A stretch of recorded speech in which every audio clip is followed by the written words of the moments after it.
এই ভিডিওতে থাকবে ৬টি জনপ্রিয় পুজো প্যান্ডেলের প্রস্তুতি। এর মধ্যে কল্যাণী আইটিআই মোড়ে যেখানে শুরু হয়েছে তাজ দিয়ে কারুকার্যের কাজ। এরপর কল্যাণী রথতলার পুজো প্যান্ডেলের প্রস্তুতি। শিল্পীরা কত উঁচুতে কাজ করছে, বিশাল উঁচুতে। কলকাতার সবচেয়ে জনপ্রিয় পুজো প্যান্ডেল শ্রীভূমি স্পোর্টিং ক্লাবের পুজো প্যান্ডেলের প্রস্তুতি এবং সবচেয়ে চর্চিত লেবুতলা পার্ক অর্থাৎ সন্তোষ মিত্র স্কোয়ারে পুজো প্যান্ডেলের প্রস্তুতি। এবছর সবচেয়ে আকর্ষণীয় পুজো প্যান্ডেল হতে চলেছে দীঘার জগন্নাথ মন্দির। এই প্যান্ডেলটি কোথায় হচ্ছে সমস্ত তথ্য নিয়ে থাকছে এই ভিডিওতে। এবং সর্বশেষ কল্যাণী বোট পার্কের এবছর পুজো প্যান্ডেলের প্রস্তুতি। তাহলে ভিডিওটি শুরু করা যাক। কল্যাণী আইটিআই মোড় লিমিনাস ক্লাবের এবছরের থিম মায়ানমারের সিনবিম প্যাগোডা।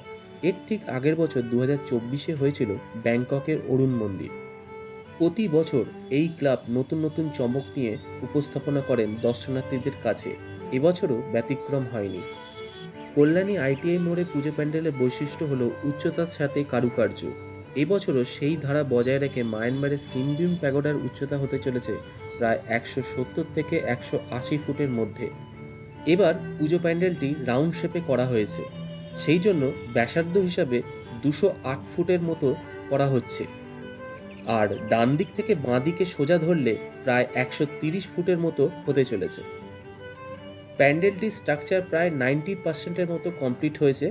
বাইরের ফ্রেমের কাজ 10% বাকি রয়েছে। শোনা যাচ্ছে এই প্যান্ডেল তৈরির পেছনে ছোট বড় বাঁশ মিলিয়ে প্রায় 30,000-এরও বেশি বাঁশ ব্যবহার করা হচ্ছে।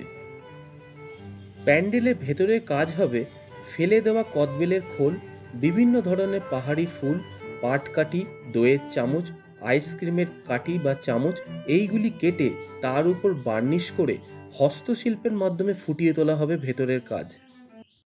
প্যান্ডেলের বাইরের অংশ প্লাইয়ের ব্যবহার হবে এবং পুরোটাই ফাইবারের কাজ হবে।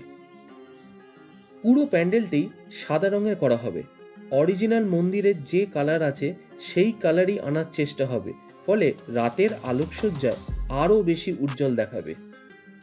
ফাইবারের কাজগুলি প্যান্ডেলের ভেতরে রাখা হয়েছে এবং আরেকটু ভেতরে প্রবেশ করলে লক্ষ্য করা যাচ্ছে যে প্যান্ডেলের কারুকার্যগুলি তাস দিয়ে করা হচ্ছে। এখানে সমস্ত তাসের ব্যবহার হয়েছে। সমস্ত তাসগুলিকে সারিভাবে রাখা হয়েছে সুন্দর ডিজাইন করে। সম্ভবত তাসের এই ডিজাইনগুলি প্যান্ডেলের ভেতরের অংশে লক্ষ্য করা যাবে। এই দিকে শিল্পীরা ফাইবারের কাজগুলিকে সম্পন্ন করছেন। সম্ভবত ফাইবারের এই ডিজাইনগুলি প্যান্ডেলের বাইরের অংশে লক্ষ্য করা যেতে পারে। এই দিকে তাস দিয়ে যে ডিজাইনগুলি করা হয়েছে সেই কাজটি এখন সম্পন্ন হয়েছে। এবছর লক্ষ লক্ষ কদবেলের খোল বার্নিশ করে ব্যবহার করা হবে প্যান্ডেলে। আইটিআই মোড় লিমিনাস ক্লাবের পুজো প্যান্ডেলের যে নকশাগুলি প্যান্ডেলের ভেতরের অংশে এবং বাইরের অংশে থাকবে সেইগুলি এখন এখানে লক্ষ্য করা যাচ্ছে। এই সব ডিজাইন এবং কারুকার্যগুলি প্যান্ডেলের ভেতরের অংশে এবং প্যান্ডেলের বাইরের অংশে লক্ষ্য করা যাবে। আইটিআই লিমিনাস ক্লাবের পুজো প্যান্ডেল দেখতে আসলে পুজো প্যান্ডেলের ভেতরে প্রবেশ করেই যে নকশা আর ডিজাইনগুলি লক্ষ্য করা যাবে সেটি এখানে তুলে ধরা হলো। শোনা যাচ্ছে এবছর ঠাকুরের কিছু পরিবর্তন হতে চলেছে। মায়ের স্বর্ণালঙ্কার যাতে বোঝা যায় সেই দিকে আলোকপাত হতে চলেছে এবছরের পুজো প্যান্ডেলেতে। সম্ভবত মহালয়ার দিন কিংবা আগে পরে ঠাকুর প্যান্ডেলে প্রবেশ হবে। মহালয়ার দিন টার্গেট রয়েছে উদ্বোধন হওয়ার। সম্ভবত দ্বিতীয়া বা তৃতীয়ার দিন থেকে প্রবেশদ্বার খুলতে পারে। এখন চলে এসেছি কল্যাণীর রথতলাতে। সুবিশাল প্যান্ডেল।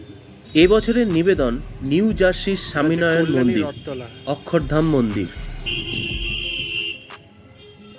এর ঠিক আগের বছর অর্থাৎ 2024-এ উপস্থাপনা করেছিলেন বৃন্দাবন প্রেম মন্দির। শিল্পীরা কত উঁচুতে কাজ করছে, বিশাল উঁচুতে। প্রতি বছরের মতো এবছরও এই পুজো প্যান্ডেলের উচ্চতা অনেকটাই বেশি হতে চলেছে। এবছর সম্ভবত 170 থেকে 180 ফুটের মতো প্যান্ডেলের উচ্চতা হতে চলেছে। কল্যাণী আইটিআই মোড় লিমিনাস ক্লাবের পুজোর পর সবচেয়ে বেশি জনপ্রিয় পুজো হলো এই রথতলার পুজো। প্যান্ডেলটিতে অনেক বাঁশ ব্যবহার হয়েছে। স্বামীনারায়ণ মন্দিরের আদলে সমগ্র মণ্ডপটি সেজে উঠতে চলেছে। যেহেতু এখানে অনেকটাই জায়গা রয়েছে, তাই সমগ্র মাঠটি ব্যবহার হয় পুজো প্যান্ডেলের ডেকোরেশনে, অর্থাৎ মাঠের মাঝখানে ফোয়ারা থাকে, আরও অনেক কিছু ডেকোরেট করা থাকে। এখানে লক্ষ্য করা যাচ্ছে বালা ডেকোরেটরস পুরো মণ্ডপটির রূপ দিয়েছেন। মন্দিরে বেশ কিছু ছবি প্যান্ডেলের গায়ে লাগানো হয়েছে।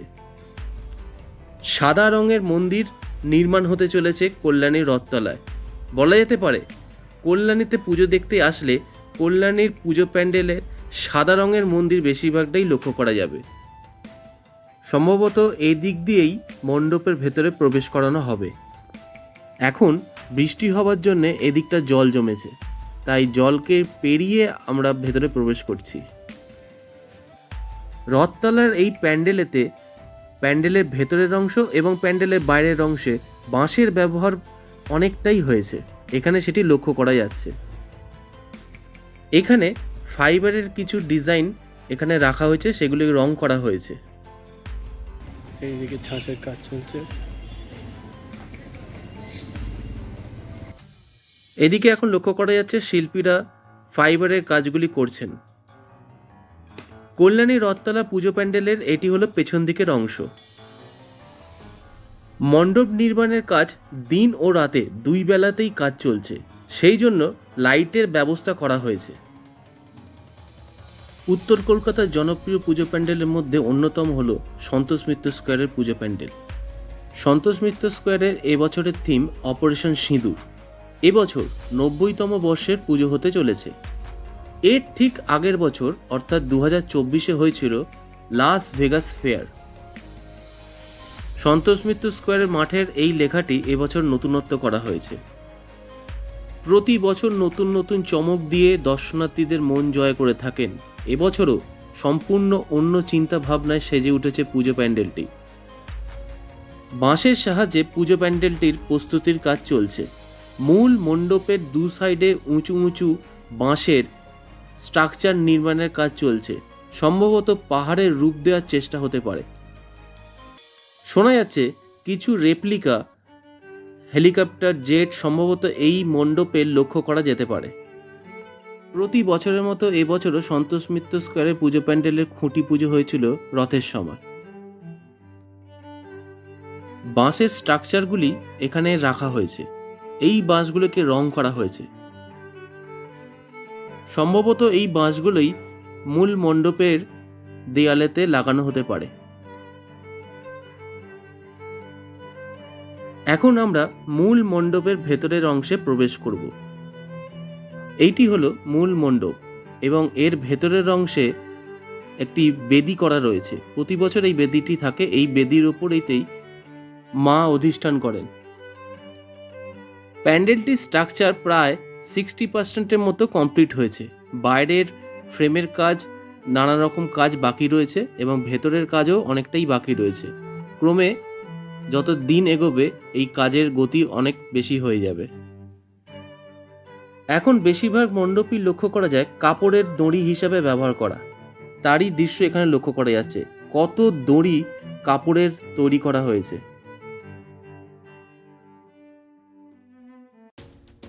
এখন চলে এসেছি সবচেয়ে জনপ্রিয় পুজো প্যান্ডেলের সামনে, শ্রীভূমি স্পোর্টিং ক্লাব পুজো প্যান্ডেলের সামনে।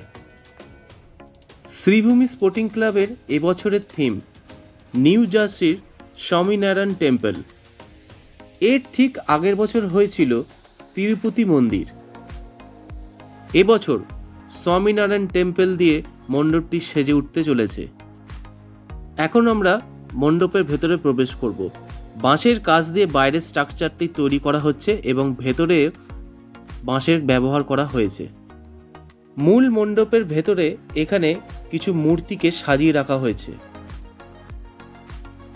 সম্ভবত এইসব মূর্তিগুলি ফাইবারের দ্বারা নির্মিত। প্রতি বছরের মতো এবছরও সম্ভবত এই মূর্তিগুলি প্যান্ডেলের ওপরেতে অংশে লাগানো হতে পারে। শ্রীভূমি স্পোর্টিং ক্লাবের এই স্ট্রাকচারটি তৈরি করাই থাকে।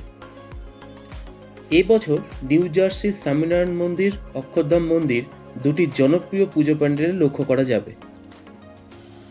উত্তর কলকাতার বুকে কবিরাজ বাগানের পুজো বিগত কয়েক বছর ধরে জনপ্রিয়তা পেয়েছে। কবিরাজ বাগানের এবছরের থিম হলো দীঘার জগন্নাথ মন্দির।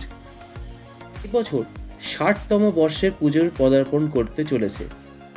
এর ঠিক আগের বছর অর্থাৎ 2024-এ এদের উপস্থাপনা ছিল গঙ্গার নিচে হাওড়া মেট্রো, এর সাথে দক্ষিণেশ্বরের মন্দির। এই বছর বহু চর্চিত দীঘার জগন্নাথ মন্দির খাস কলকাতার বুকে লক্ষ্য করা যাবে। যারা দীঘাতে জগন্নাথ মন্দির দেখে হয়ে ওঠা সম্ভব হয়নি, তারা এই কবিরাজ বাগানের পুজো প্যান্ডেলে আসলে দীঘা জগন্নাথ মন্দিরের দর্শন এখানে সম্ভব হয়ে উঠবে। এখনো কাজ অনেকটাই বাকি আছে। দিন যত এগোবে কাজের গতি তত বৃদ্ধি পাবে এবং দীঘা জগন্নাথ মন্দিরের আদলে মূল মণ্ডপটি সেজে উঠবে। কল্যাণী বোট পার্ক বা নয়েরপল্লী সার্বজনীন এবছর 56তম বর্ষের পুজো হতে চলেছে। কল্যাণী বোট পার্কের এবছরের নিবেদন রাজস্থানের উমেদ ভবন প্যালেস। এর ঠিক আগের বছর অর্থাৎ 2024-এ এদের উপস্থাপনা হয়েছিল জলমহল। সুবিশাল মাঠের মধ্যে কল্যাণী বোট পার্কের পুজোটি হয়ে থাকে। কল্যাণী বোট পার্কের পুজো প্যান্ডেলের কাজ সবে 20% মতনই হয়েছে, এখনো পুরো কাজটি বাকি রয়েছে।